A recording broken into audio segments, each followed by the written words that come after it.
राजा और तोता की कहानी। राजा और तोता की कहानी। एक समय की बात है, किसी एक राज्य में हरिशंकर नाम का राजा राज करता था। उस राजा के 3 बेटे थे।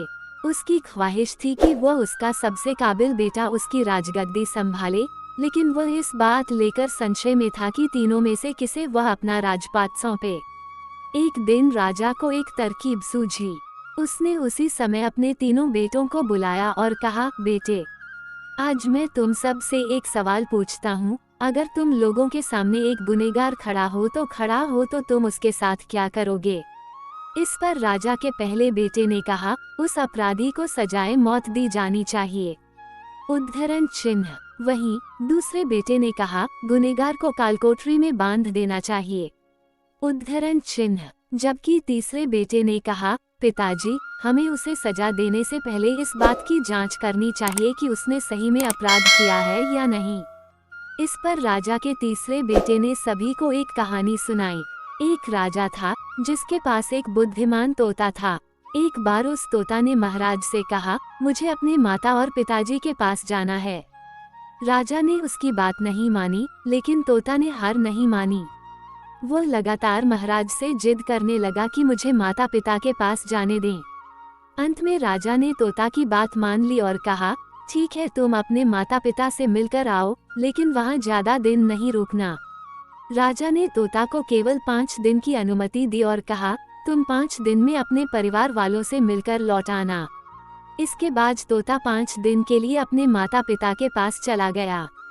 छठे दिन जब वह राजा के पास लौट रहा था तो उसने सोचा कि क्यों न वह महाराज के लिए कुछ उपहार ले लिया जाए। फिर वह पर्वत की ओर निकल पड़ा। दरअसल वह महाराज के लिए अमृत फल लेना चाहता था।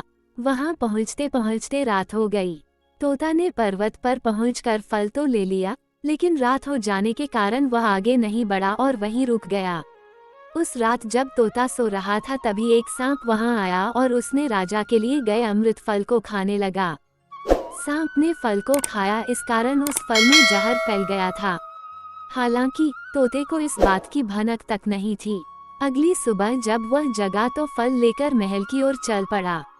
जब वह महल पहुंचा तो खुशी खुशी सीधे राजा के पास गया और कहा, महाराज, मैं आपके लिए यह अमृत फल लेकर आया हूँ। आप इसे खाएंगे तो सदा के लिए अमर हो जाएंगे। ये सुनकर राजा काफी प्रसन्न हुए। उन्होंने तुरंत उस अमृत फल को खाने के लिए मांगा। इस पर एक मंत्री ने कहा, जरा रुकिए महाराज, आप इस फल को बिना जांच किए कैसे खा सकते हैं? एक बार यह देख तो लीजिए कि तोता द्वारा लाया गया यह अमृत फल सही है या नहीं। राजा उस मंत्री की बात से सहमत हुआ और कहा कि तुरंत इस फल को एक कुत्ते को खिलाया जाए। राजा का आदेश पाकर सैनिक ने फल का एक टुकड़ा कुत्ते को खिलाया। फल खाते ही कुत्ते की मौत हो गई। ये देख राजा गुस्से से आग बबूला हो गया। उसने क्रोध में आकर तलवार से तोता के सिर को काट दिया, साथ ही फल को फेंकवा दिया। कुछ साल बाद ठीक उसी स्थान पर एक पौधा निकल आया। ये देख राजा को लगा कि यह उसी जहरीले फल का पौधा है। उसने सभी को आदेश दिया कि उस पेड़ का फल कोई नहीं खाएगा।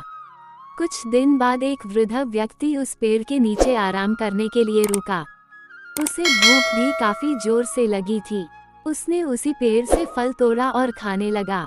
फल खाने के बाद वह बूढ़ा व्यक्ति एकदम से जवान हो गया। राज ने जब ये देखा तो वह आश्चर्यचकित रह गया।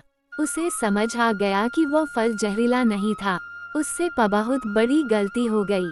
उसने बिना सच्चाई जाने तोता को मार दिया।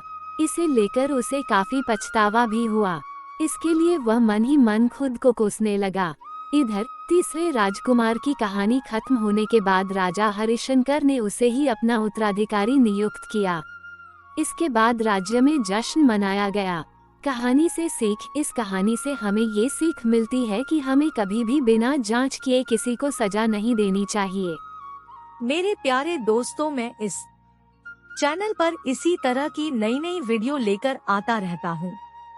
तो दोस्तों, अगर हमारी वीडियो अच्छी लगी हो तो वीडियो को लाइक, शेयर और सब्सक्राइब करना तो बिल्कुल ना भूले और दोस्तों साथ ही साथ बेल आइकन जरूर दबा दे ताकि हमारी जो अगली वीडियो आएगी उसका नोटिफिकेशन आपको मिलता रहेगा। धन्यवाद। जय हिंद, वंदे मातरम।